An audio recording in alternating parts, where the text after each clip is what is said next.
If a competitor is in the middle of moving a drink while their 5 minutes expires, the drink will not count. And if a competitor submits their third drink and they still have a minute left, their time ends then, because they can only submit 3 drinks to be scored by our judges. I'll talk a little bit later about what our judges are looking for when we get some drinks on the board. As competitors submit drinks, we'll be taking pictures of them and then we'll be posting them up there for you to see. In the meantime, you can also use this camera to kind of see what the competitors are doing.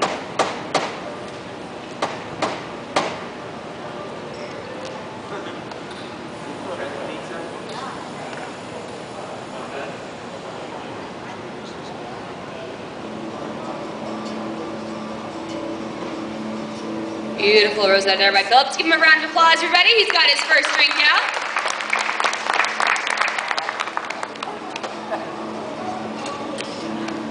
All right, very nice job. So as I said, we'll be taking a photo of that, and then we'll be posting them up as soon as his time has ended. Now, if you want to know what our 12 competitors scored in order to be here today, you can look on this board over here. We have first place through 10th place as it stood yesterday. You can see we had a 3-way tie for 10th, so that's why we're up to 12 people. Normally we do 10 in the finals, but when there's a tie, we just let everybody in at the last, whoever has the bottom score right there.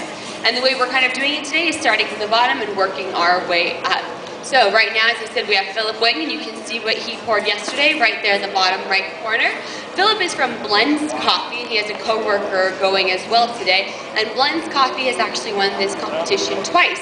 So they're both first-time competitors, but they come from a very experienced and veteran cafe, breeding champions. And we've got a few cafes like that today.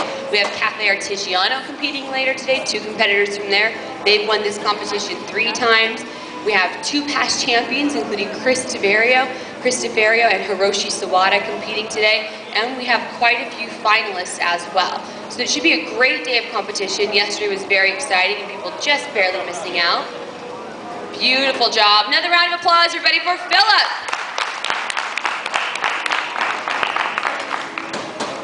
Very nice job there. You know, one of the things that I always like to talk about when we're watching people pour latte art is if you're trying to learn latte art right now, notice how gentle everybody is with the milk. A lot of people think when you're doing a rosetta, you really need to shake your wrist in order to make that happen. And as you watch them, that's actually not at all what you want to do. You really need to have control of the milk. It's very gentle movements. You're really just kind of incorporating the milk into the crema.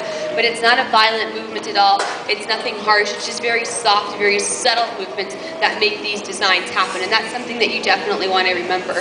And the same goes for steaming. A lot of people think when you're steaming, they do a lot of this kind of up and down with the pitcher, swirling it around in circles. None of that necessary. Watch them. It's just very gentle, very subtle movements. I always say you just want to hear little whispers of air being introduced at a time. Any more than that, and you're going to end up with those larger bubbles. All of our competitors today, because this is obviously a latte art competition, are going for very fine micro bubbles, very smooth textured foam.